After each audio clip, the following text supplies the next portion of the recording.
কাউকে কোনো পরিচয়ের কারণে কাউকে বঞ্চিত করা হবে না, তাদের অধিকার কেড়ে নেওয়া হবে না। তো সেই প্রত্যাশা আমাদের অন্তর্বর্তীকালীন সরকারের কাছে থাকবে। তো আজকে জুলাই বিপ্লব পরবর্তী এবং এদেশের আমাদের শহীদদের আত্মত্যাগের মাধ্যমে আজকে আমরা আজাদি পেয়েছি। এখন পর্যন্ত আজাদি পেলেও মাদ্রাসা শিক্ষার্থীদের উপর যে বঞ্চনা এবং মাদ্রাসার শিক্ষকদের উপর যে বঞ্চনা, সে বঞ্চনা এখন পর্যন্ত দূর হয় নাই। তা আমাদের দাবি থাকবে, এই স্বাধীন বাংলাদেশে আমরা ন্যায্যতা ইনশিওর করতে চাই, আমরা ইনসাফ কায়েম করতে চাই।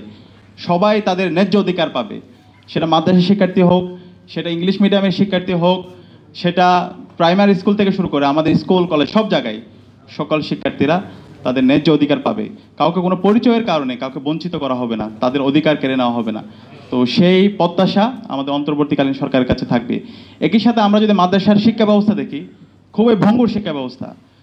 আমাদের এই শিক্ষা ব্যবস্থায় দেখতে পাই এই শিক্ষার্থীরা একই জিনিস বারবার পড়ে, কিন্তু আলিম পাশ করার পরে, ফাজিল পাশ করার পরে, কামিল পাশ করার পরেও একজন মাদ্রাসা শিক্ষার্থী ভালোভাবে সে আরবিতে কথা বলতে পারে না, আরবির মৌলিক উসুলগুলো জানে না। আমাদের যারা শিক্ষকরা আছে তাদেরকে যেভাবে প্রশিক্ষিত করা দরকার, সেই প্রশিক্ষণের আওতাও তাদেরকে নিয়ে আসা হয় না। এবং এই মাদ্রাসার যে কাজ, মৌলিক কাজ, প্রত্যেকটা জিনিসের অবশ্যই আমার এখানে অনেক থাকবে, কিন্তু মাদ্রাসার মৌলিক কাজ হচ্ছে আলেম তৈরি করা। সে আলেম তৈরি করার জন্য যেভাবে স্টুডেন্টদেরকে গ্রুমিং করা দরকার, সেই গ্রুমিংয়েরও পর্যাপ্ত অভাব আমরা দেখতে পাই। আমাদের ফাজিল এবং কামিল যেই মাদ্রাসাগুলো আছে সেটার ভঙ্গুরতা আমরা দেখতে পাই। একাডেমিক এনভায়রনমেন্ট নাই, গবেষণার পরিবেশ নাই। একই সাথে শিক্ষার্থীদেরকে যে প্রণোদনা দেওয়া আলেম হওয়ার জন্য, তাদেরকে উদ্বুদ্ধ করা, এবং যারা মুহাদ্দিস আছে, যারা প্রভাষক আছে, তাদেরকে যেভাবে প্রণোদনা দেওয়া দরকার, তাদেরকে যেভাবে প্রশিক্ষিত করা দরকার, তাদেরকে যেভাবে জবাবদিহিতার আওতায় নিয়ে আসা দরকার, সেই জায়গায় আমরা গ্যাপ দেখতে পাই।